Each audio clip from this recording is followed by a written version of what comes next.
passion is not involved, is it realistic? The third thing about dating, if you look at that definition, is that you are observing qualities in somebody that can now make you to be committed to that person. Do you get it? Because that's what you are doing. You are just going out with that person to assess the person to see if I can go into a committed relationship. So these are the basic factors that are involved, that are involved in dating. So now, let's now bring all these factors to teenagers. If we can put these factors side by side, teenagers, we will now understand, should I as a teenager date? Does it make sense really? Is there any benefit or advantage or purpose to it in the first place? Because like I say, the fact that you guys are teenagers does not mean that your heads are not working. It doesn't mean that you don't have any purpose. It doesn't mean that you don't know what you want. Meaning that even though you are teenagers, you understand purpose. You know that for you to do anything, there must be a reason why I want to do that thing. You understand? I know all of you now should be in one level of education or another. You should be in one, level in school or another. You guys are going to school. You are studying. Not that you don't know what you are doing. There is a focus in mind, isn't it? There is something that each and every one of you want to do. There's something that William wants to become. If I were to ask William now, what do you want to become? He knows. He's not a fool. There's something that Precious wants to become. There's something that Kabi wants to become. You get it. And so everything that you guys are doing now, you are doing it because of that purpose you want to achieve. Meaning that you know that there is no sense in going into a venture that is purposeless, that has no benefit. Good. So if we now take those three factors of dating and we put it side by side, teenagers, let us see if it aligns, if it makes sense. So let us pick a teenager who is just maybe 14 or 15 or 16, thereabouts, who is still, probably in the first level in college or in, college or whatever, and has maybe 3 or 4 years ahead of her or him. After that, he wants to, go higher and go higher. And then you started dating somebody. The question is this: if there is not supposed to be commitment, then why am I dating the person? Because actually, there won't be commitment. Are you following my train of thought? I know that there is no way I can be committed to this person. I know it is not going to lead to anything. Most likely, after we go out together for a while and emotions get involved, we can even have sex and sleep together. But at the end of the day, what will it lead to? Everybody goes their separate ways. And then the two people who went their separate ways, they will now pick another person again. No. Do you get it? Get emotionally involved with that person too. Do you see how it begins to fragment their emotions? This one broke his heart, that one broke her heart. She's so disturbed about this, she's disturbed about that. Then she becomes depressed, and then they pass, and it becomes a big issue. Because whether we want to agree to it or not, at this stage and levels in life, your emotional strength is still not as powerful as it would become when you mature more than this. There are certain issues in life, if they happen to me, are you following me? I will not be depressed. I can assure you of that. I will not be depressed. I will not even think twice about it. I will handle it properly. Why? My mind has become strong over the years. If the same thing should happen to any one of you, you will not be able to handle it.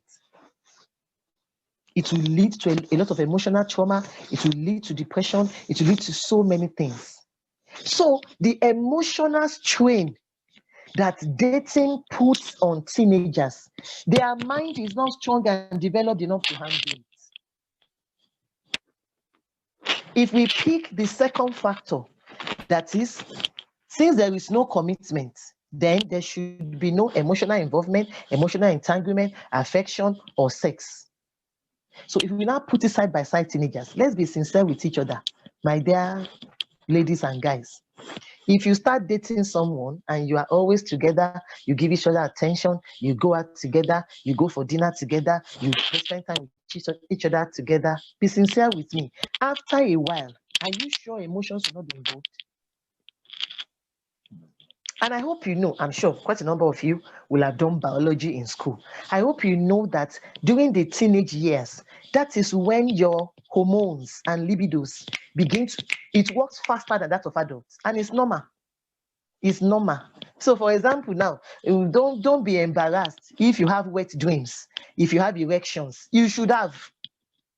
Yes, there's nothing wrong with you. If you sleep and wake up, for those of you who are guys, you wake up in the morning and you realize that you've had a wet dreams and then some semen have flown out. There's nothing wrong with you. If it does not happen, that is when we should begin to wonder. Because the way God created your body, the moment you enter adolescence, puberty, those things are supposed to be happening. Quite a number of you, so for example, you may just be walking on the street and just realize that you had an erection. And it could be so embarrassing. And then you wonder, what is wrong with me? I'm not even thinking about a girl. I'm not even doing anything. So why am I having erection? Well, there's nothing wrong. You should have. Why are you having it? It is normal. Your body is telling you that you are growing, you are maturing in preparation for adulthood. So it's normal. But for those things to happen simply means that the hormones are working. They are working. It happens to ladies too, the young lady. That is why some of us would have started our menstruation. Our breast goes bigger. You understand? Even some of us that are ladies, there are sometimes you just realize that you just have this funny feeling. I used to call it giz feeling. When you just feel somehow as if you feel as if you are being touched or stuff like that. It's all normal. What is happening? Testosterone is working. That's the way it is. So when all those things are now happening in your body, should you now be feeding it when you are not ready? Those are the challenges that dating gives to teenagers. You understand? Because by the time you now start moving with that person, you like her, she likes you, you become closer, and then you because you are close, you want to be alone together. So you want to take her out. And then when mommy says, where are you going? Myself and so person, we want to go somewhere. And then she says, no, you are not going anywhere. You are staying inside this house, blah, blah, blah. And then you are wondering, what is wrong with her now? Why is she shouting? I only said that it is because mommy and daddy knows that you like each other. So if you stay alone together, one thing can lead to another. And I'm sure that most of you will have heard of such stories among your friends. In fact, for some of us, it may have almost happened. And thank God, the two of you were able to stop each other. And then everybody went home. You may not even have ever told your parents. And then you are wondering, what came over us? Nothing came over you. Your hormones are working very well. And they are supposed to work. The only thing is that if you know, how many for those of us who are scientists or who are in the science class, I hope you know that cancer is simply a normal cell that multiplies abnormally. Cancer is just a normal cell that multiplies abnormally. And science has proved to us that there are certain kind of cancers that are, precipitated by virtue of diet. If you eat certain things, if you eat the wrong things, you eat them too much, they can predispose to certain kind of cancer. Do you get it? Meaning that whatever, if you expose anything good to the wrong diet, it can become, malformed, and it can become something bad. The same thing, your hormones, your libido is normal. God created it. It's supposed to be there. But if you now expose it to the wrong diet of intimate and close relationship with the opposite sex, it's as if you are feeding it wrongly. And before you know what is happening, kaboom. And certain things that you are not even prepared for can happen. And you begin to wonder, how did I get here? This is not me. How could this have happened to me? I'm not a bad guy. I'm not a bad lady. I'm not a bad child. I didn't plan for this. So we need to put what dating is side by side, each one of us as teenagers, and ask myself if these are the things that dating involves. Seriously, does it really fit me at this stage of my life? Because in the next 5 years, I'm still studying. I want to become a doctor. I want to become this. I want to become that. 5 years to this time, I'm still studying. So if I start dating now, do I want to marry her in 1 or 2 years' time? No. So if I'm not marrying her in 1 or 2 years' time, what are we going to be doing for 5 years or 6 years or 7 years? In those 5, 6, 7 years, emotions will not be involved. Intimacy will not be involved. Seriously, is that possible? Do you get it? And then the third factor of dating, it says, is to observe qualities in another person to see if you can start a committed relationship with that person. Number one, if you look at that factor, it doesn't even make sense for teenagers because I am not ready for a committed relationship. You and I know that none of you are ready for a committed relationship. So why am I going out with somebody with the purpose of looking for qualities for a committed relationship I'm not ready for? Do you get it? You understand? And then again, the question I need to ask myself as a teenager is this: do I even know the qualities to look for at my age in a future partner? Do I even know the qualities to look for? You get it? It is like a nursery student and a college student. I hope you know that if you give algebra to a nursery school student, the nursery 1 or nursery 2 student, I don't know the equivalent over there, we call it nursery over here, the nursery 1 or nursery 2 student will not be able to solve a simple algebra question. But if you give it to a college student or a university student, the university student will solve it perfectly well. Now, what's the difference? The nursery student is not a dullard. The nursery school student, there's nothing wrong with his or her brain. What is happening is that at that stage of development, that nursery school student has not developed the capacity to handle algebra. Algebra is not bad. Nothing is wrong with simple equation. But at that level, that student has not developed the capacity to handle it. If you now leave that same student and it continues to grow, continues to move from one level of education to another, by the time the same student who could not solve simple equation in nursery gets to college, he will solve the same question he could not handle in nursery. What is the difference? Time and development. So the question is this: at this stage of development, understanding, maturity, do I even have what it takes to even know the qualities of a future partner, let alone recognize it in another teenager who, him or herself, does not know it? Are you following my train of thoughts? Meaning that basically, if you are going to be sincere with each other, as interesting, as interesting, as exciting as dating looks, if we put dating into the life of a teenager, thank you, Williams, it's pointless. It's pointless. And you see, like I normally say, excuse me, I don't agree that teenagers are irresponsible people who does not know what they are doing. It's not true. We are the ones that does not explain ourselves properly to you guys. Adults will just come, bam, and begin to give rules. Don't do this, don't do that, don't go there, don't come back, don't shake it. It doesn't work. That's why you people are not listening. You are smart, you are intelligent, you know what you are doing. But we just bring things to you, and then they are teenagers. They must agree that we know better than them. Seriously, newsflash, that one in the olden days. I am not deceiving myself. A lot of you know certain things better than me. I will be 45 in March. I will be 45 in March.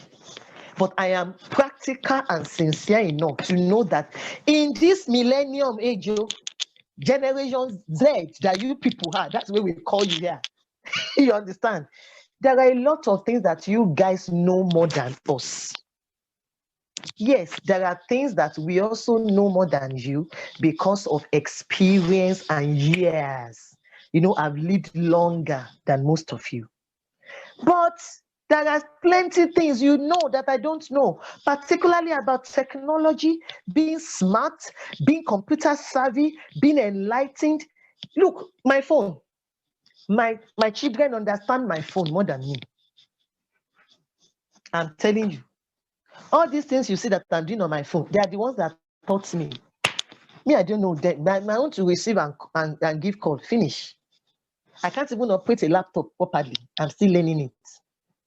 We are ancient people. So if we have people like you who are that smart, who are that intelligent, then we cannot just tell you not to do something. We need to reason together. You are smart enough to understand. Are you getting me? Simple. So the real issue about dating and teenager is like a round socket and a square plug. Remember that a round socket is not bad. A square plug is also not bad. The problem is that they don't fit each other. Is that not it? Simple. That's the issue of teenagers and dating. Dating is not bad. I dated before I married the man I married. Mommy Fisayo dated before she married Pastor. Don't let us deceive you. The difference is the time we dated and the time that this present generation wants to be dating. Do you get it? So the issue is dating is not bad, and there is nothing wrong with teenagers. They are wonderful people. It's just that for their level of development, teenagers and dating cannot go hand in hand. The probable repercussions are too expensive to have to be afforded. You can't afford it. The cost is too high for you to afford. Do you get it? That is it. In fact, as I was studying, I realized that there was a university in Georgia. You guys you are more computer savvy than I am. You can actually read it up. There's a university in Georgia that actually performed an experiment and a test. And they actually discovered, your own environment is a little bit different from ours. Over there, all this thing I'm saying, they don't really believe in it. Over there, no, a 13-year-old can date if she wants to, 14-year-old can date if he wants to, 15 can. Yes, it's an expression of themselves. They can, it's for them to develop social skills, blah, blah, blah, and stuff like that. What I discovered as I was studying online, that even presently, a Georgia university conducted a study. I was shocked when I saw it. It's online. They conducted a study and they came up with a report that teenagers who did not date in middle and high school, they had better social skills and they had lower rates of depression and performed better than their counterparts who dated. I know why. Simple. It is because they were not distracted. They were not emotionally traumatized. They were not trying to combine their educational productivity, educational success with emotional drainage. Because that is what dating does for you. It drains the emotion. You have to keep up with your date. You have to keep up with the emotions. You have to keep up with and all those stuffs. Yes, here is it. There are issues on ground. Sometimes there are even issues at home. Quite a number of us also faces some challenges at home. So to bring everything together becomes a drainage of the mind, and depression sets in. You understand, they withdraw into themselves. They can't even concentrate on the education again. So that is the reason why they discovered. I am a psychologist. I'm a counselor too. I'm a trained counselor and a relationship coach. I deal with youth. I deal with teenagers. I deal with singles. I deal with married. So I understand why they discovered that in that study. Do you get it? So, like William said, basically, it's really pointless. It's just pointless. You understand? But you see, let's face the reality. If we say it is pointless, why is it so important to teenagers? So we need to ask ourselves, why then do teenagers feel this compulsion to date? Feel this necessity to date? We need to address that because it is real. We can't be pushing all these things under the table, under the carpet, and behave as if they're not there. They are there. It happened to my own children too when they were teenagers, and it's happening to some of us. Why do we take it something that we should do? Very simple. One of the strongest reasons is peer pressure. You understand? Everybody around you is doing it. You understand? Everybody around you is doing it. So, that peer pressure, when I want to belong, everybody wants to belong. There's no crime in wanting to belong. So how can I be the odd person out? I'm in a class of 30 students, 29 are dating, except Prince. You understand? 29 are dating except Precious. And then the 29 are even laughing at Precious as, you are not cool, you don't belong. You get it? So sometimes, if only to belong, okay, let me also do it. But listen to me, my dear sons and daughters. There is nothing wrong in wanting to belong. But you should only want to belong to a group whose destination looks like where you are going in your future. Do you get it? Everybody should belong. The Bible says that God has set the solitary in families. But you should only want to belong to a group whose destination looks like where I want to be. So let's ask ourselves sincere questions. Most of those of our colleagues who are dating, including our seniors who has dated, when you look at their lives now, do you really like what you are seeing? What got them to that drug addiction? What got them to dropping out of school? What got them into the gang they are involved in? What got them into the criminal life some of them are living?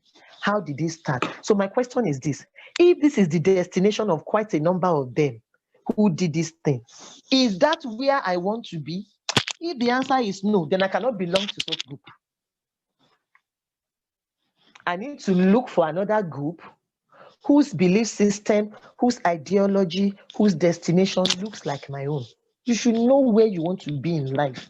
And I know quite a number of you already have a good picture. So all these people that have made dating, an important part of their lives because they want to please a societal, inclination. Their end, the end of those before them, and where they are also going, is that where I want to go? If the answer is no, then they don't deserve my loyalty and my presence there.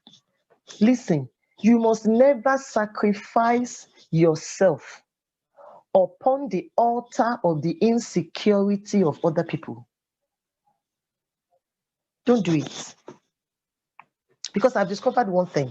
You see, at the end of the day, all those people that called you a fool, that said you are not cool, that said you don't know what you are doing, eventually, when you are able to stand out and you make something of your life, they now begin to wish they had listened to you, or they begin to wish they had made your choices. By that time, it's too late. Do you understand? So I always tell teenagers, listen, you are not supposed to always blend into a crowd. You are not a blender. A blender is a kitchen appliance. You are a star. You should stand out. Don't be afraid to stand out. Are you following me? You are a star. You're not supposed to blend.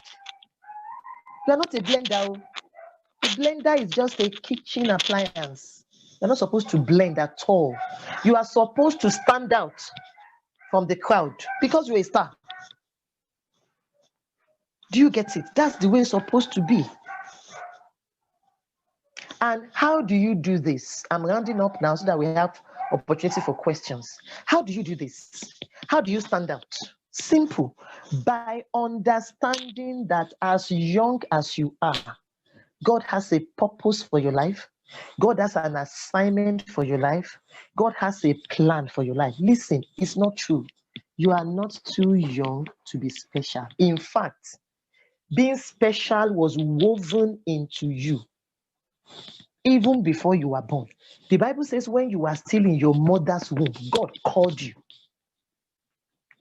God called you. Do you get it?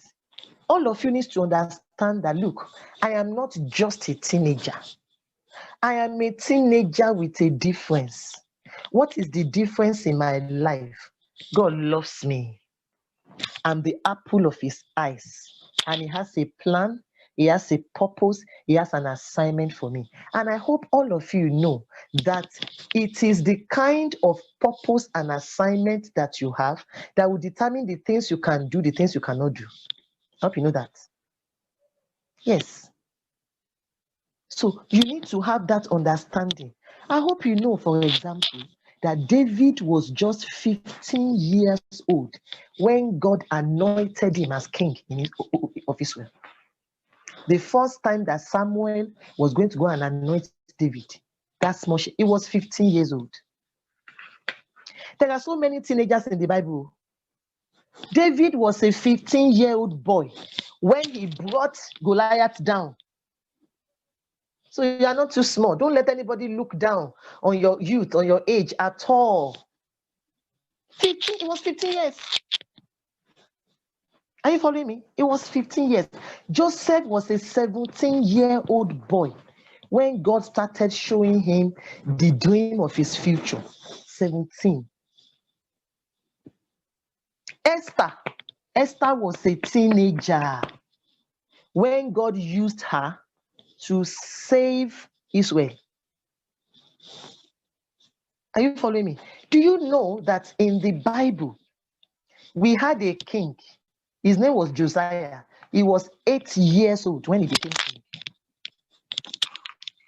I'm deliberately telling you these things so that you will know that, excuse me, you are not too young to shake your world. You are not too young to shake your world. You are not too young to be used of God. You are not too young to do spectacular things. You are not too young to be the answer to the question of your generation. You are not too young to find the cure for cancer. You are not too young to find the cure for AIDS.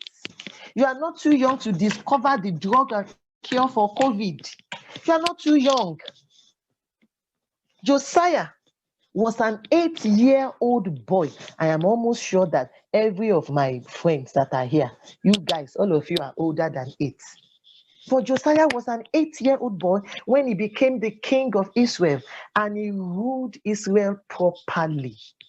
At the age of 18, he built a new temple for God. He repaired the temple of God at 18. 18-year-old king. So you see, as far as I am concerned, I am not looking at boys and girls. I'm looking at kings and queens. People on a journey, people on assignment, people who have purpose, people who has a plan. I am looking at the solution to our world. You are the solution to our world. All these terrible things that is happening all over the place, the answer is in your hands. You are the future. Without you guys, we have done nothing. That's the truth. We have to face that reality, that you are the future. You are the answer. You are the solution. Without you, we have done nothing. And you also need to begin to see yourself from this perspective. Are you following me? Because that is how God sees each and every one of you. And you need to understand this. So you see, I know that yes, in the situation, sometimes the situation, sometimes the circumstance, sometimes the environment that we find ourselves in could be so demanding, could be so choky. So many of us are choked with so many voices. So many voices, so many. This one is saying this, that one is saying that. Everywhere you turn, somebody is talking about this and talking about that. But you see, I normally put a proverb out. I will tell you that if you may not be able to stop the birds from flying over your head, but my dears, any bird that makes a nest in your hair is you. You allowed it. For a bird to make a nest in your hair, it was by your permission. So you may not be able to stop all those voices around you, but any of them that makes you to do anything, you permitted it. You can say, no, I'm not doing. Somebody says you are not cool for doing it, fine. I don't have to be cool to live. I am me. You see, my dears, please be confident in yourself. You have no explanation to anybody. You don't have to prove any point to anybody. Be confident in yourself. Be confident. Be sure of yourself. Carry yourself with a lot of confidence. You don't have any point to prove to anybody. You have no explanation to give to anybody for who you are. You are who you are. You are proud of who you are, and you don't have to blend in because you are not a kitchen appliance. Tell them, if you do not take anything away from this meeting, tell anybody who wants you to blend in into a wrong idea that, excuse me, I'm not a blender. That's a kitchen appliance. I am a star. I stand out. Let me tell them. Do you get it? As I round up, the second reason why quite a number of us also really, get involved in this thing, which is so natural, is because we're, like I said, our hormones are waking up. It's just natural. So you find yourself, you meet a girl, a guy, and you like the person. When you are around the person, your body moves, and you're just tense around that person. You just like the way the person does things, and you are attracted to that person. And it's normal, it happens because your hormones are just waking up. Do you get it? And that could really be an issue. But what I normally tell teenagers is this. Let me give you the analogy that I normally give. And it may make you laugh, but it's just the reality. For example, if any one of you, as I'm talking now, or you are in the house, or maybe you are in school, or maybe you are in church, and you feel like urinating,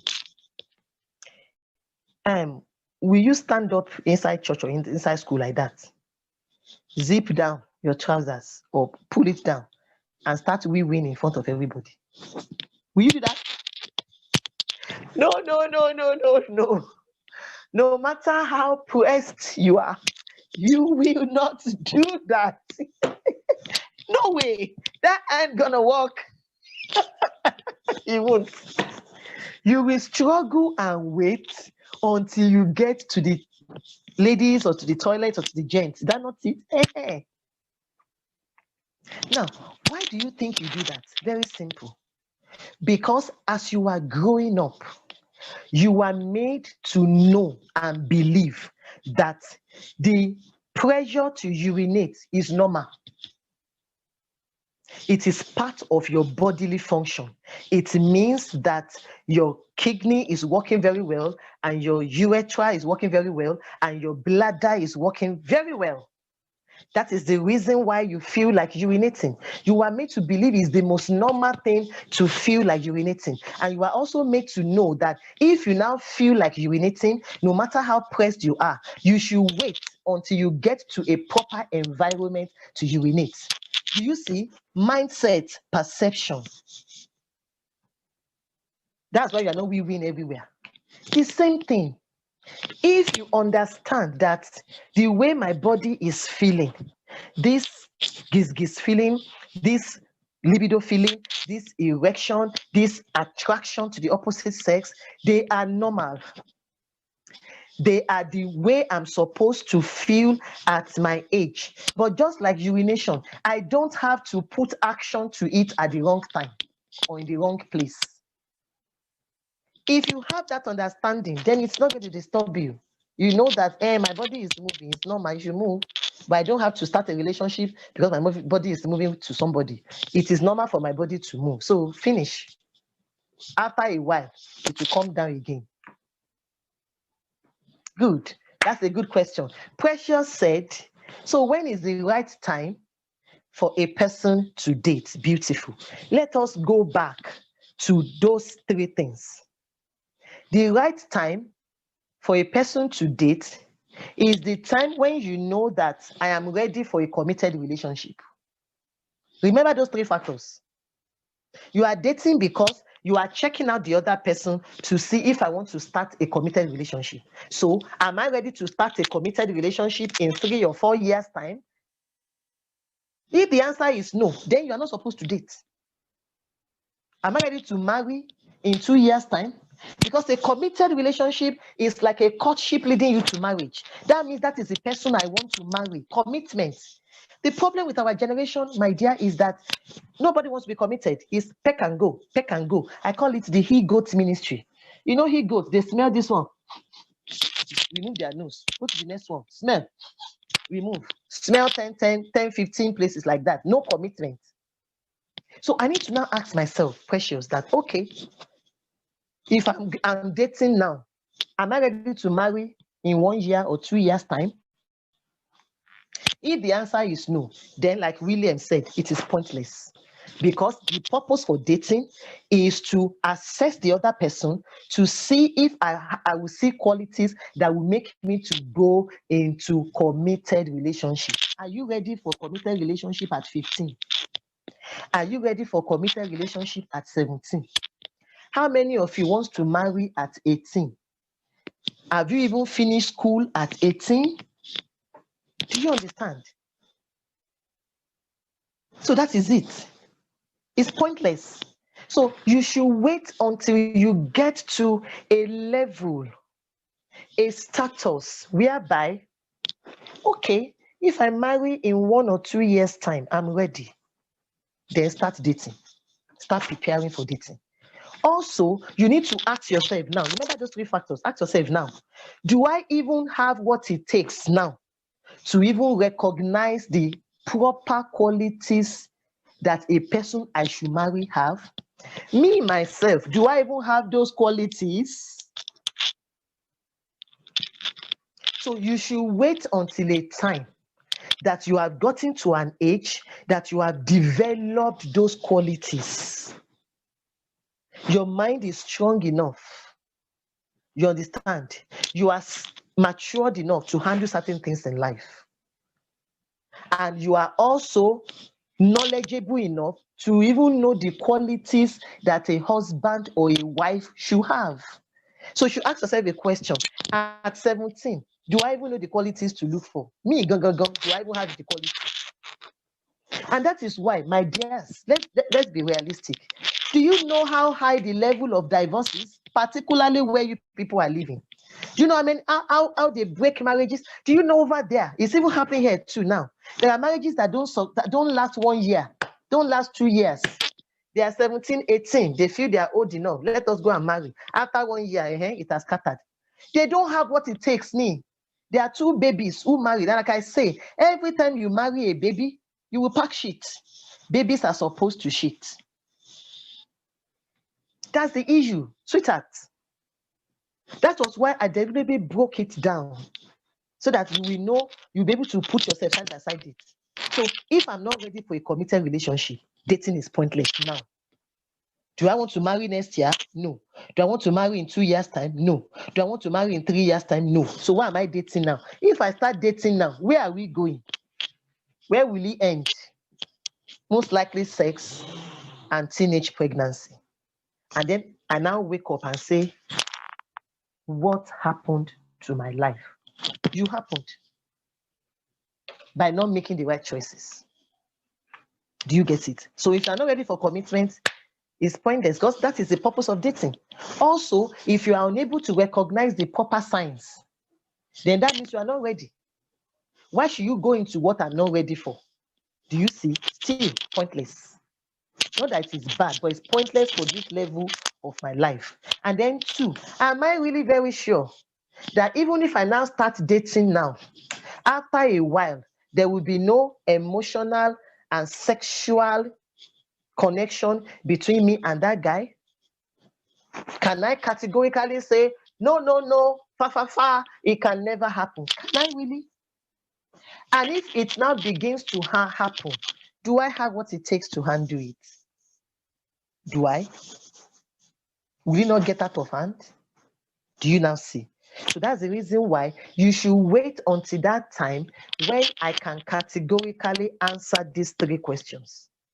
And those answers are in affirmative. In 1 or 2 years' time, I'm ready for commitment and marriage. 2, I have what it takes to recognize the qualities of a good husband or wife, so that whoever I am dating has those qualities. I'm not marrying a riffraff parading as a man. I'm not marrying a riffraff parading as a woman.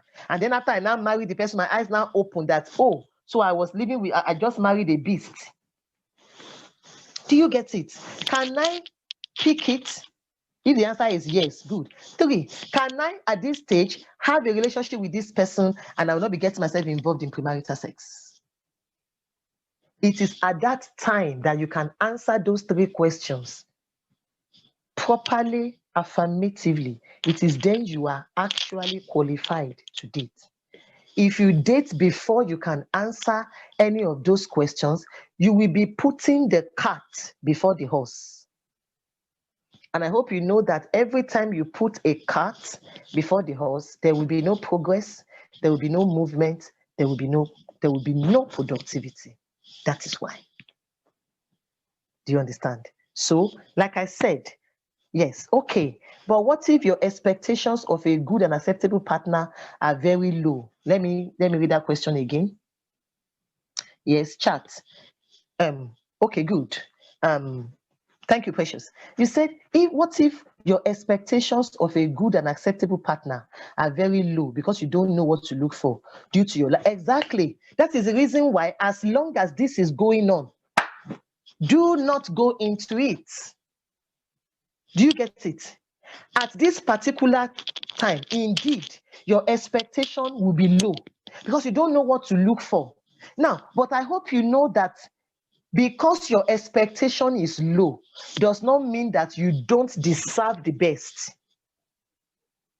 So you are not supposed to settle for less because you deserve the best. So don't accept less because you are yet unable to recognize the best. That's not wisdom. You are too smart for that. Don't accept less because you are unable to recognize the best. Wait until you are able to recognize the best and go for it. Because you are a queen, you are a king, you are royalty, you deserve the best. By March, on my birthday is 28th of March. By my birthday this year, I would have been married for 23 years. We are not divorced. We are not separated. Look at me. Oh.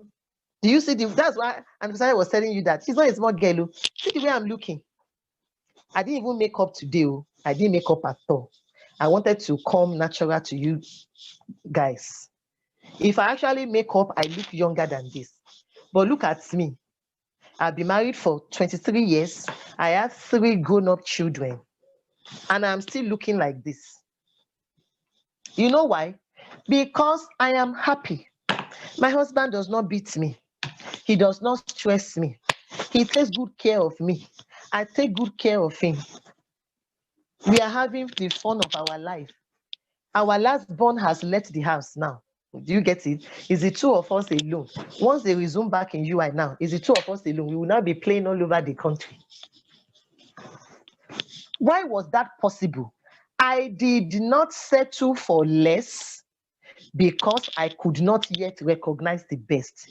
I waited until I was matured, knowledgeable enough to know what to look for in a good man. And I waited until I could look for those qualities. Different men were coming. When I didn't see those qualities in them, I refused to settle for less. I kept telling God, you want the best for me. I will wait until you bring that guy. And I waited until he brought me a good guy. And I could see those qualities and I went for it. 23 years after, we are still here and we are just started. Do you get it? So you are right, oh, precious. It's very possible that your expectations are low because you don't know what to look for. And it's remember the case of the algebra, nursery and university. Because a nursery student does not know simple equation does not mean the student is bad. It simply means at that level, we should not give him or her simple equation. We should give him or her 2 plus 2, 3 plus 3. And that child should now wait until he gets to the level that he can handle simple equation. We will now give him simple equation. But if you give him simple equation at the level that he can't handle it, or because we want him to have simple equation, the child will be confused, the mind will be stressed, and the child will fail. So yes, you can have low expectations at that level, but because your expectations are low now, that's the more reason why you now should not go into it at all. You shouldn't take less because you are not yet able to recognize the best. No, you calm down. That's your generation. I learned it. We should calm down. You calm down until you get to a level that you can recognize the best, and then you go for it because you deserve the best. Yes. Auntie Fisaya said, what about just having a girlfriend or a boyfriend? That's a very good question. What about just having a girlfriend? That's a very good question. If it is a girlfriend or boyfriend, what is boyfriend? Boyfriend is a friend that is a boy. Is that not it?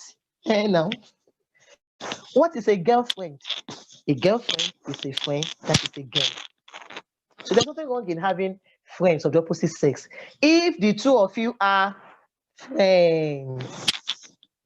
And if you are friends, for crying out loud, why are you going out on a date night? Why are you going out on sleepover in each other's house? Why? You are friends. They're just normal friends. And even if you want to go out, that means probably you are all going out in the group of other friends. And wherever you are going to, the two of you did not leave the other friends to go to a private place to be more friendly.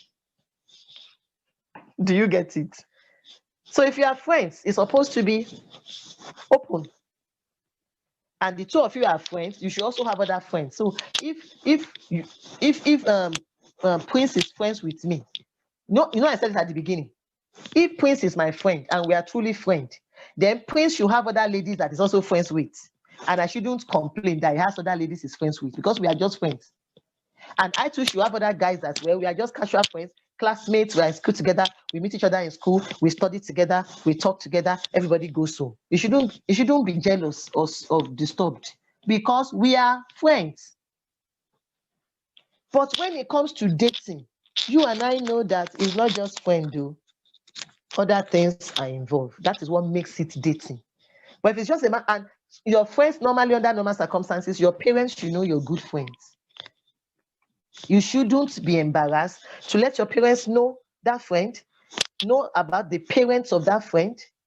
You understand? You shouldn't fight your parents over a friend if it is just a friend. So that friend should be able to come to your house when your parents are there and you guys study together on the dining table, and your parents could be in the sitting room or could be in the kitchen, whatever, and you are sitting together.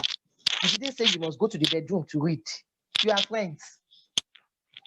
You should be able to stay together on the dining table, or maybe if you have a library and the two of you are just studying because you are just friends, and your mom is in the house, your dad is in the house. You are just friends. There's nothing. So if it's a matter of friend and it is what friendship is supposed to be, then why not? No big deal. And you shouldn't allow that friendship to now develop into other things that emotions get involved. That's the point.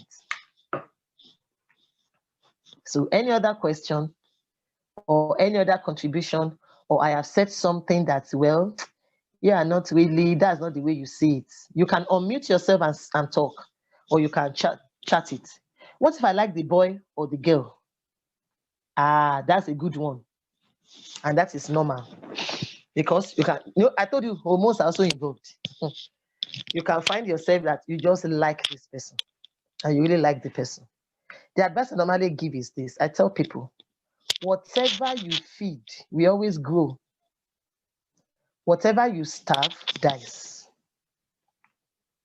So if you realize that, well, you really like this person, and you know that the kind of likeness is the giz likeness, it's not normal likeness.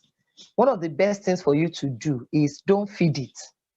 Now, what is the food of affection? The food of affection is attention. So such a person, don't give them attention. Create space, create gap. Because you see, one thing about feelings is that it's just that I hope some of us can cast our mind back. I expect that we should have one or two people here that there was a time you really had a crush on somebody and you really like that person. And then you discover that after some months or after a period of time, that feeling just disappeared and went away. So what happened? Because feelings are fleeting. If you don't give it attention, it will go away. Teenagers used to think that, oh, that feeling, if it cannot go, it's taking over my life. It's not true. If you ignore it and you don't give it attention, it will go on its own. You understand? So, such people that you have such feelings for, it is fleeting. Don't give them attention. Don't always make it a point of duty to always be with them, to always stay with them, to always go around with them. You are feeding it, and it is not something that's going to be productive. So give that person a gap. Give the person a gap. And if you are the kind that has cool parents, I'm a very cool parent. You understand? I'm a very cool parent. If you have cool parents that you know that they will not scream if you tell them, yes, tell your parents, Mom, I'm having a crush on a particular girl in school. I'm having a crush on a particular guy in school. You understand? There's a way you talk. If you have cool parents, you understand. My daughter is in the university now. She's in 100 level. So the last time we were chatting, and I told her, I said, hey, is there any guy that you see there? She said, Mommy, I'm still observing them from afar. I said, let's observe them a little bit more, Jerry. You just entered. Let's give our time some time. Let's give ourselves some time. You understand? If you have cool parents, carry them along. He says, what if you wait for the right time to date and they mess up in the relationship and then you're resistant to get in another relationship further down the line? Of course. That's a very legitimate question. You wait for the right time to date and then this person that you are dating is messing up. Fine. That's one of the reasons why I always tell people, even singles, that when you're in a relationship, as much as possible, don't involve sex. Don't involve sex. Understand? Why? Because the relationship may work out or not. And if it doesn't work out and you have to walk away, do you get it? At least you are walking away with not too much of yourself being involved. So it is possible for you to be in a relationship with a person, and after the relationship goes on for a while, the person messes up, and you feel that, oh, this is not worth it, and then you walk away. Excuse me, walking away from an unproductive relationship is a productive step. It's a step that shows that you value yourself, you respect yourself, and you have placed the proper value and worth upon yourself. But that shouldn't stop you from going to another relationship. Why? Because it is like saying, because I stumbled and fell, then I will not stand up again and walk. No. If the relationship failed, it has simply given you added knowledge, which will help you in making another choice. Do you get it? I was telling somebody one day, I said, should we say that because people are having accidents with their cars, then we will not buy our own car? because car can cause accidents. Does that make sense? No. We cannot say because cars have accidents, then I will not buy a car. Even if you bought a car and that car had an accident, will it stop you from buying another car? No. You repair it, isn't it? And you move on. So that is why you must wait until you are mature. You see, if you wait until you are mature, I told you at the beginning, I said certain things will happen to me and I will take it in a stride because my mind is matured enough to handle it. If the same thing happens to you, you will go into depression. That's why you should wait until you have matured. Your mind is now developed. Good. So even if the relationship is messed up and you have to walk away, your mind is strong enough to know that it didn't work. Let it go. Another one will come. That shouldn't stop me from moving on with my life. You cannot say because you failed 1 or 2 exams in school, then you will not progress in your education. And you that failed, you will read better. You will notice the area that you failed in. The next exam, you avoid those areas and you will pass. The same thing. She messes up, and the relationship didn't work. Good. I will learn from it. And I will use that lesson to enter a better relationship in the future because you are matured enough to make the choices. You get it? That's how it works. Another question says, what if you were good friends with someone before you started to like them? If you suddenly start ignoring them, the friendship will be ruined. Beautiful question. Precious. That is a smart one. I like this. You are very, very sincere. So simple. I've been friends with this person before. And then I started developing feelings. And I just want to cut off. That's going to be bad. You understand? You see, that is why I said that thing. I won't blend. I will stand out. So we have been friends before. And then feelings started coming in. And I know that there should be no feelings because the two of us are not ready.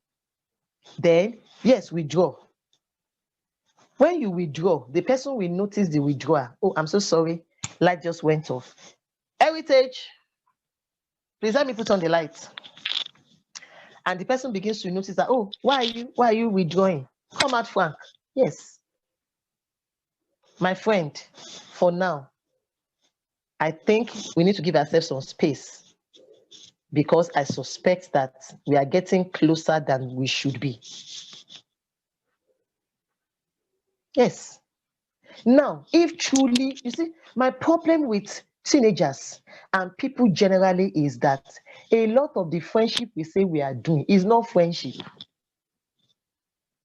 It's not friendship. I wrote an article on my wall a few days ago about the principles of friendship.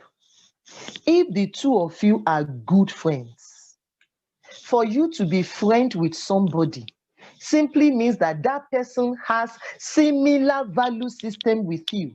How can you move with somebody that does not share your value system and you are calling the person friend? The person is not your friend. Stop deceiving yourself.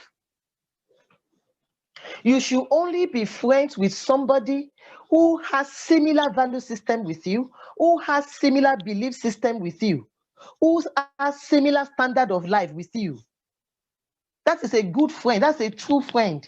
A lot of the friendship we have are not friends. Just people we think we should move with. I call them gist partner, partners in crime. If the person is truly a friend, you shouldn't be friend with somebody that you don't share the same belief system, you don't share the same core value system, you don't share the same standard of life, you don't share the same ideologies. So if the two of you are truly friends, and that means you share the same ideologies, the same ideals, the same values, that person too does not want feelings to be involved. So if you tell the person that, look, James, we are good friends, but in the last few days, I think I'm getting closer to you, or I'm feeling closer to you than it should be. I don't want to put you in trouble. I don't want to put myself in trouble. Can we give ourselves space for a while until I say to myself? If he's a good friend, he will not mind. He will not be angry. He will help you because he's a friend and also give you the space. That's how it works. Let me tell you something. Another thing you should take away from this meeting, if you don't remember anything, remember I told you that you should take away something. Don't blend because you are not a blender. A blender is a kitchen appliance. Stand out, you're a star. The second thing you should take away is that secrecy is the strength of sin. Secrecy is the strength of sin. Truth is the power of righteousness. The reason why a lot of you teenagers, young adults, young youths get into a lot of problem is that you keep secrets too much. Everything must hide it, hide it, hide it. Nobody will know, nobody will know, nobody should know. And you are struggling, you are struggling. And finally, you fall into what you never imagined you can fall into. So if that person is a true friend who shares your value system, by the time you say it like that, he should understand. And his responsibility is to help you. If he's a true friend, if she's a true friend. So he should know that, yes, indeed, let's give ourselves space. He shouldn't get angry because he's not supposed to assist you to do what is bad. And you are not supposed to assist him to do what is bad. You are not partners in crime. You are good friends. Do you understand? That's how it's supposed to be. And also, like I said, I don't know how it works over there, but I feel that you should have, matured people in your life, either in church, your parents, your pastors, a good counselor, that when you get to such areas of struggle, you should be able to share your mind with. And they will strengthen you, they will help you, and they will walk you through it. A lot of us find it difficult to talk to our parents. I understand, as teenagers. But there should be maybe a close friend of yours. If you're a girl now and you don't want to talk to mommy about it, mommy should have a good friend that you know that this person is like my mommy, but they have the same value system. So I don't want to talk to mommy about it, but I can talk to a friend about it. Or there should be a counselor around you that you can open up to, and the person helps you through, because it happens. We went through it too. It was people that helped us, meetings like this that we attended, and then other more matured people in our lives that helped us. You get it?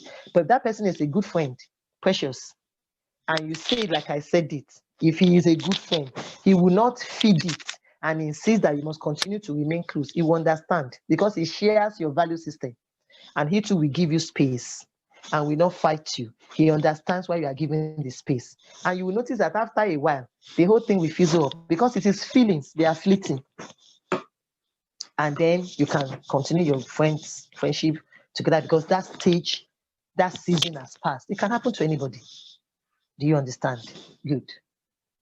So, any other question or any other observation or contributions?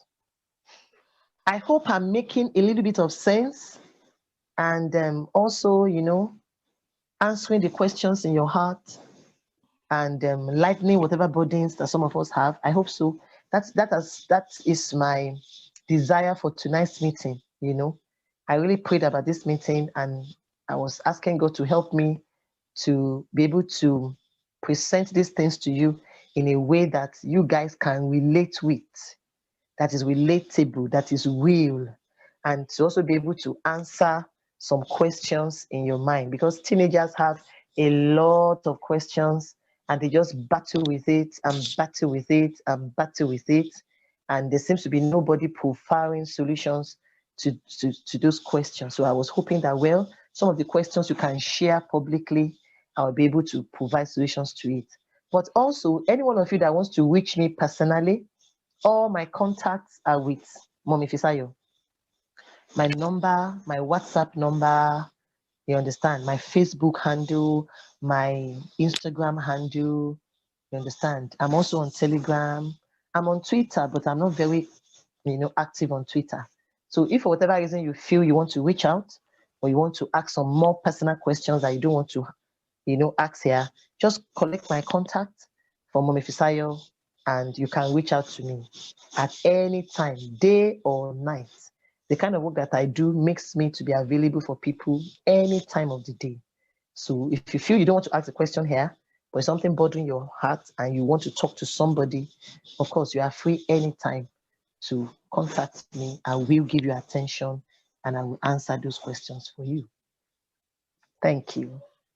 Thank you so much. Thank you. Can I just ask every one of us to please quickly put on your video, okay? Just quickly put on your video, please. Everybody, thank you so much. Can you just quickly put on your video? I want Minister Tutu that's been talking, I want her to see all your beautiful faces. Yes, I love to see your faces. Thank you, Vimbai. Thank you for putting your video on.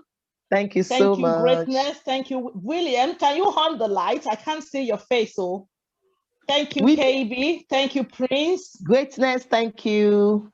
Yolanda, can you put on your camera? Praise, can you put on your camera? Can I just see you all for a bit before we go tonight? So okay, yes, been by. Thank you. To see you. Good to see you, Praise. It's good to see you, Praise. Okay, thank you, all of you. Yolanda, thank you, Yolanda. Thank you, Yolanda. Thank you for putting on your video. Thank you. Okay, so I don't know if you have any question that you don't want to, you can send that question to her, you know, via the chat.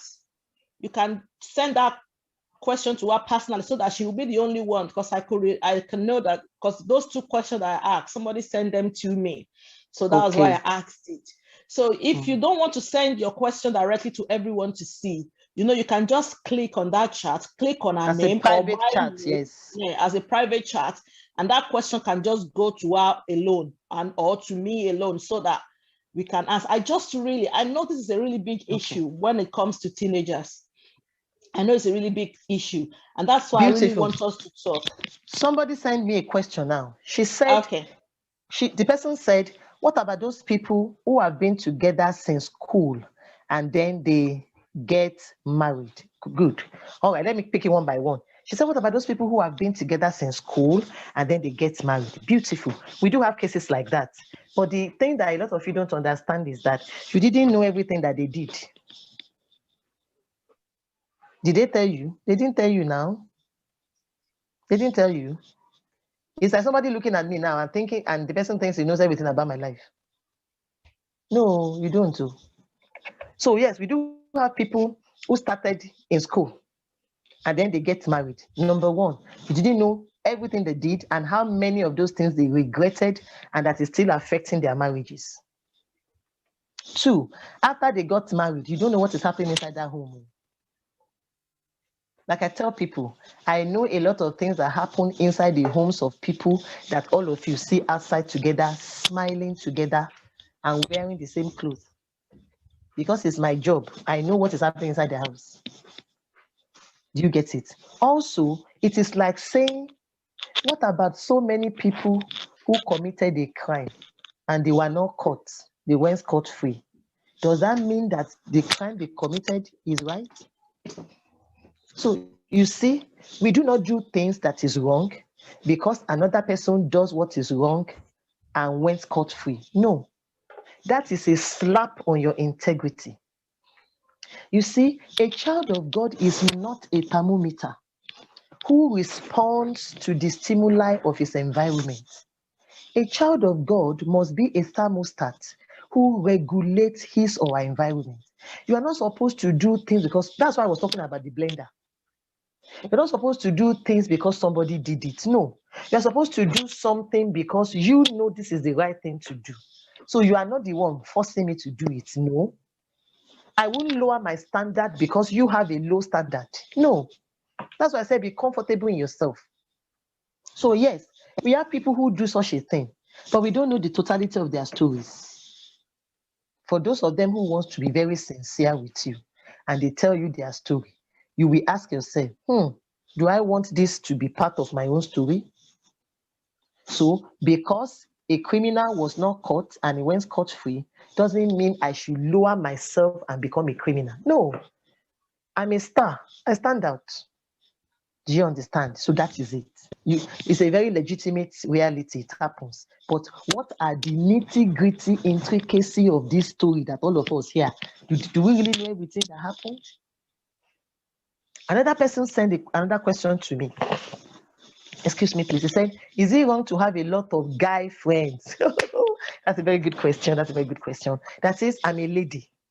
Is it wrong to have a lot of guy friends? Well, as long as you are not doing anything bad with them, if they're just normal casual friends, no big deal.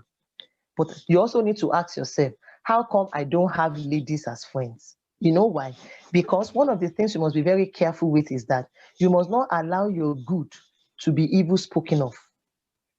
You mustn't do things that can easily be misunderstood. Do you understand? You mustn't do things that will give people that are not up to your level an opportunity to call you a name that is not your name. You understand? So you have to be careful that whatever I do is not going to pass the wrong message across. Why? You have an integrity to protect, my dear. I told you are royalty. You're not just anybody. You are not just anybody. You are royalty. You understand? So when you want to say that all my friends are guys, or I have a lot of guy friends, the first question is that why do I have guys as friends alone? 2, if all my friends are guys, what kind of idea am I presenting to people around me? Is it possible that I'm presenting the wrong idea? If not, balance it.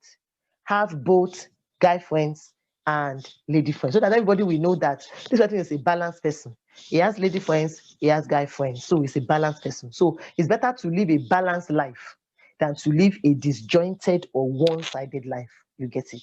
It says, what if they didn't do anything bad? Oh, I like that question. The question is, what if? Meaning we don't know. Do you get it?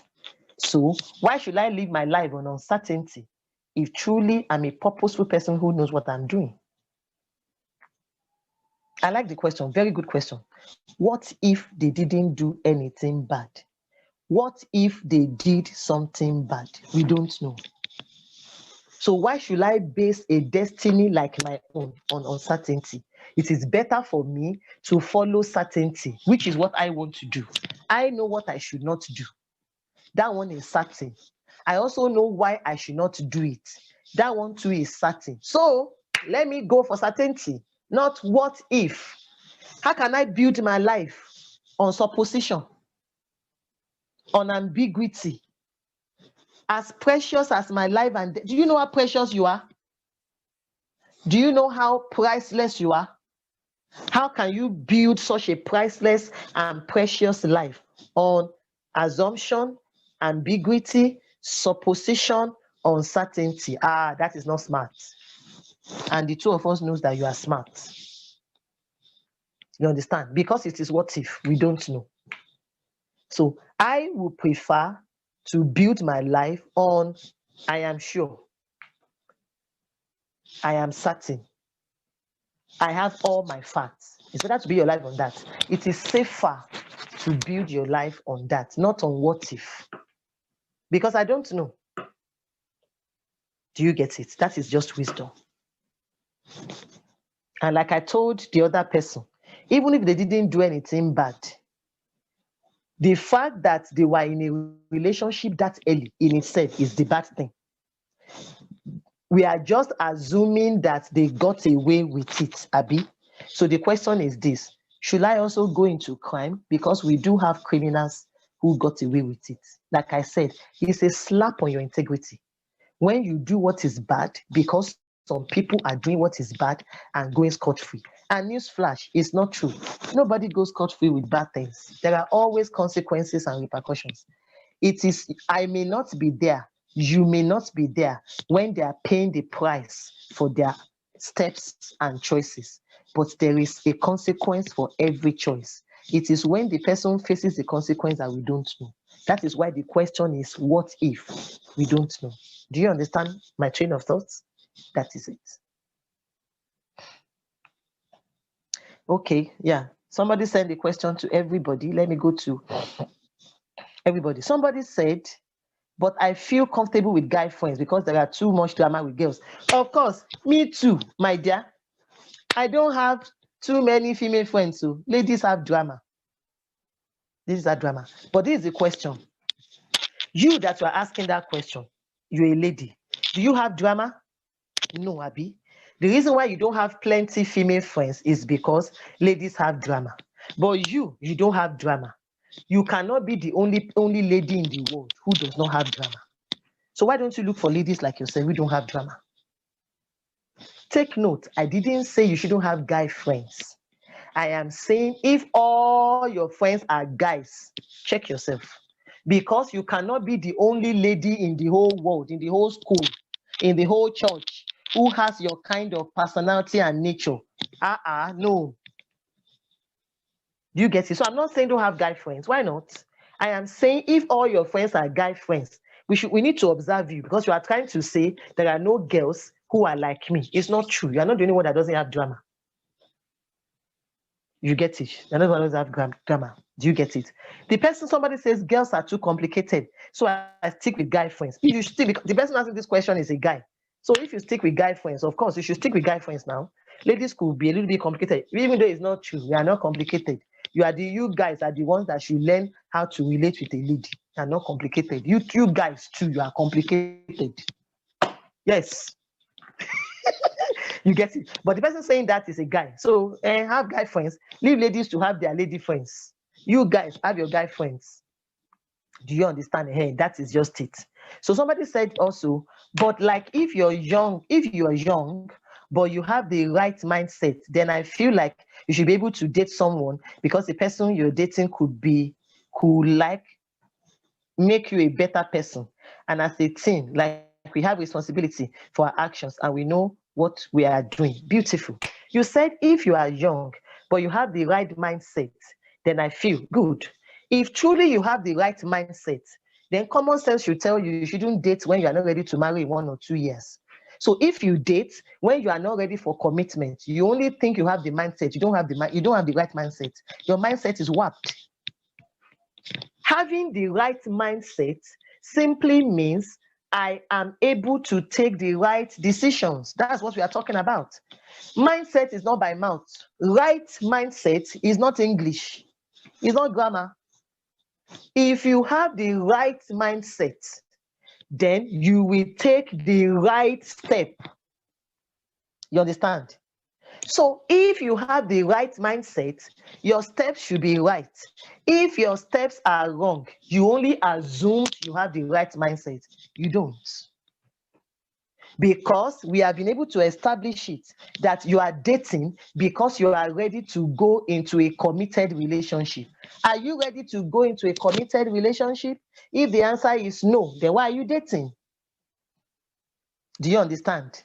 Now, you said, another person said, but I feel you should date somebody long term before marrying them, like 3 years or not like 1 year.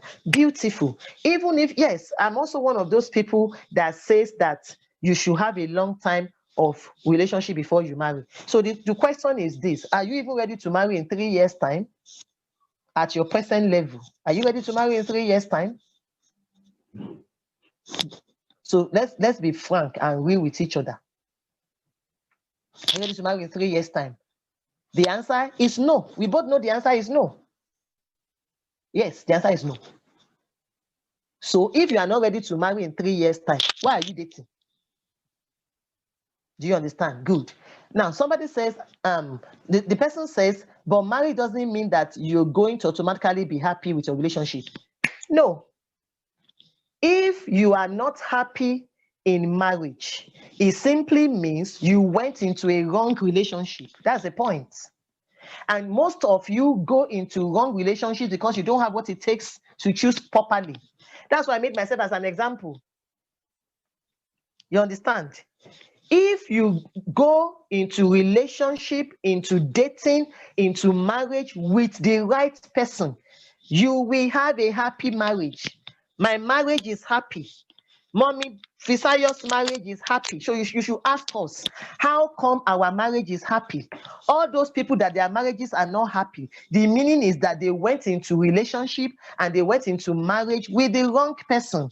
And they did so because they didn't develop the maturity to recognize a right partner. That is why they made some of the mistakes you are making. Started dating somebody who is not useful. Probably got married for him and so married him. When you marry the right person for the right reasons, your marriage will be happy.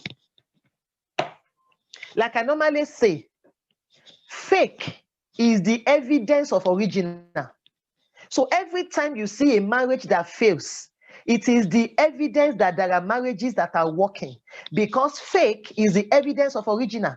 Fake is the adulterated version of authentic. Do you understand? So if that marriage is not happy, it's an indication that two wrong people married each other. Are you following me? Good. So the person said, but you can be mature at a young age because wisdom doesn't. Of course, you can be matured at a young age. Yes. But the question is, if you are now matured at a young age, you will take right steps. We are back to the beginning again. If truly you are mature, because maturity is seen by your choices. Maturity is seen in your actions. Maturity is seen in the fact that you are taking the right steps. Is that not it? Good. So if truly you are matured at a young age, you will not be doing at a young age what you should be doing at a matured age, because you can take the right decisions and steps. So if you now tell us that you are matured at a young age, but your actions, your choices, your steps is negating maturity, then you are not matured. You only think you are matured. It's an assumption. Because if you are truly matured, for example, I have been doing what I am doing since I was 17 years old, 17, 18. But I didn't marry at 17, 18. Another thing that I didn't mention, for example, is that there has to be certain qualifications that must be in place before you think of marriage.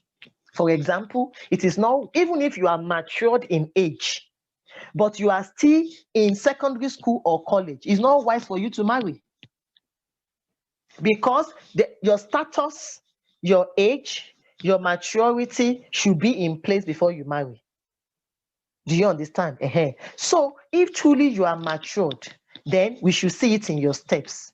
If we see it in your steps, in your actions, we know this person is young but mature. But if your actions negate maturity, you are doing at a young age what you should be doing at a matured age, then it simply means you only assume you are mature. You are not mature, because your actions and your choices prove to us that you cannot be mature. If you are truly mature, you won't do that. Do you get it? Somebody said, but I see dating as an opportunity to realize what you can accept and what you can't. Some people learn through mistakes and experience. Beautiful. I love that. Only a fool learns by mistake and experience. It is foolish people that learn by mistakes. Yes. Mommy Fisayo told you I am a blunt person. Only a very big fool learns by mistake. You know why? Because you are not supposed to be learning by mistakes. You are supposed to learn by wisdom. So this meeting now that has been prepared for you, this is where you are supposed to learn. Because I hope you know that there are certain mistakes that when you make them, you will carry this scar for the rest of your life. We will continue to see the result of that mistake in your life till you die. So only a fool learns by mistake. When wisdom is available, you are supposed to learn by wisdom, not by mistake. And when you want to learn by experience, you are supposed to learn by the experience of other people, because those are their own mistakes. They have scars to show for it. Why do you want to scar yourself in the name of learning? No, at all. So when you learn by mistake, it's an indication that you are foolish. Yes, you may get up, but you have proved to us that you are foolish. Because if you are not foolish, you should learn by wisdom, which is being made available for you tonight. Do you get it? So dating is not an opportunity to realize what you can accept or what you can't. No. It is not through dating that you realize what you can accept and what you cannot. You are supposed to realize what you can accept and what you cannot by growth and maturity and purpose. Not by dating. It is purpose that tells you your size. It is development that tells you what you can take or not take, not dating. Because you are actually not equipped to date. So if you go into dating You cannot even know what you should accept or not. Why? Because you are supposed to know what you can accept or not accept before you enter it. If you now enter dating without knowing what you should accept, you will accept it now because you don't know before. You entered as an ignoramus. You entered as an ignoramus. Because if you are not ignorant, you won't enter it at all. So if you are entering dating to now realize what you can accept, it's already too late. You would have accepted it because you didn't know. And by the time you now accept it, that is what now leads to that mistake you are talking about. So when you now make that mistake, how do you want to handle yourself? You have made a costly mistake. You already have a scar, something that can totally change the course of your life forever. So tell me, what is the point of being a fool when you can actually be wise? Does it make sense? Do you understand? Now, somebody said there that having the right mindset doesn't mean you can't be easily influenced to do the wrong thing. It means so, except you didn't have the right mindset. It's like telling me that there is no wet, that there is water without wet. That doesn't make sense. If there is water, wet automatically comes in. There can be wet without water. So if you have the right mindset, are you following me? You cannot be easily influenced to do the wrong thing. If you are influenced to do the wrong thing, it's an indication that there is a gap in your knowledge. It's like somebody saying that, I can be influenced not to know that my name is Precious. Can anybody influence not to know your name is Precious? Or that my name is Yolanda, or that my name is Praise, or that my name is Prince? Can somebody influence you that your name is not Prince? No, that is the power of the mind. The Bible says, as a man thinks in his mind, so is he. So the moment you have the right mindset, nobody can make you do wrong, because the mind is right. As a man thinks, so is he. For example, your mind has accepted that your name is Prince, your name is Yolanda. Nobody can change that. You are the only one that can change it and say, I am no more bearing Yolanda. I now want to be bearing Yemisi. But nobody can change it for you. Why? Your mind has accepted it. Nobody can influence it. So if there is right in your mindset, nobody can make you to do wrong. If you do wrong, you wanted to do it, or your mindset was not right. There is no wet without water. Do you get it? So that is it. That's why I'm deliberately, if you notice, I have not been quoting too many scriptures. I want us to use common sense. Let us talk. Let us break this thing down to the barest minimum. Let us use the power of our mind and really reason it together. How can you say right mindset, but I am doing wrong? You can see that it doesn't work. If the mindset is right, it will produce right. If we see wrong, it means that there is a wrong mindset. That's it. Heritage. Thank you. Tell him to put on the light for me. Thank you, everyone. Wow. So that is it. I hope you guys have learned tonight, and I hope you guys, if you have any further question, because you need to learn Mama to go now, if you have any further question that you want to ask, I can always link you with her to ask. Yeah. Don't worry, she's so good like that, and she's so sweet like that. She will answer your question. She will answer your question, and I do hope that even if not all of your questions have been answered tonight, we've managed to answer most of your pressing questions. Yeah, I hope so. I really hope so. But one thing I wanted to go on with, those 3 things that she mentioned when she was talking about dating. So did you realize she didn't say that dating is not good? Like we parents will always say, she didn't say that. She just said that you need to know when to date. You need to have, you need to get it right. You need to say, okay, like, am I mature enough? You need to plan it. She gave us that 3 steps. And that is what I want you to go on with tonight. So it's not because we don't want you to date or anything like that. It's just like she said, you're dating, you want to know more about this person if you should go into a committed relationship with them. Are you ready for that? So those are all, like she said, you are all brilliant. You're not fools. You know, you're all, you can all think by yourself. You cannot think yourself. So just ask your question. Be sincere with yourself. Be sincere with yourself. And I hope that all the questions you've asked tonight, you can take something away from it. Okay? So please, if you have any further questions, do let me know. I can pass it on to her and I can send the answers to you. Thank you everyone for joining. I hope when we call you again next time, you will answer. Thank you so much. I want everyone put on your camera and put your hands together. Let's put our camera on, every one of us. I want to see your camera as we put our hands together for Mama Tutu tonight. Put your camera on. Praise. Thank you, Vimbai. Put your camera on. Greatness. Put your camera on. Precious. Put your camera on.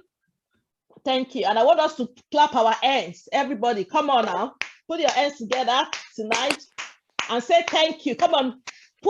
Unmute yourself and say thank you. Let us say a chorus thank you. Unmute yourself and say thank you. Thank you. Thank you. Thank you. Thank you. Thank you so much. Thank you. Thank you. And I love to all the young. I will greet all of them for you. I'm sure none of them will be able to remember my face. I think Heritage still remembers you very well. It is only Vanif that does not remember. So, yeah. Like I said, we've gone way back. I've known way back, many years. When I was many. The beginning of my teenage, at the end of my teenager, I think when I was like 19 or something, that was when I've known Sister. So please, when she tells you she's number one, she's a Christian, she's a pastor. Just doesn't want pastor in her front. She's a pastor. She's raised teenagers. They are young adults now doing brilliantly. So when she's talking, she knows what she's doing. She's a trained counselor. She's a psychologist. She's a coach. So she's not somebody that is just thinking, oh, should I say this? So she knows what she's saying. And this is what she deals with every day. Every day. This is her life. This is what she breathes. So when she's talking, she knows what she's saying. And I do hope that you can trust what she has said to you tonight and try as much as possible, to make use of them. Okay. And it is all for your own good. We are doing all of this, like she said, why would you want to learn from your mistake and then you have scars? When you can learn from the mistakes of your parents, when you can learn from wisdom, from the word of God, we know people say that you learn by mistake, but it's not right, because there is the scar of every mistake that you make. There's a scar. How many mistakes do you want to make before you get it right? Exactly. How many mistakes do you want to make before you get it right? When you can actually sit down and learn from wisdom and get it right. Yeah, that's true. I pray the Lord will help all of you in Jesus' name. I love you all. Amen. And I'll see you tomorrow online.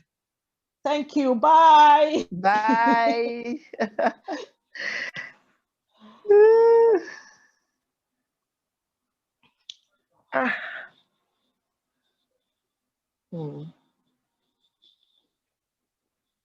Where I see it.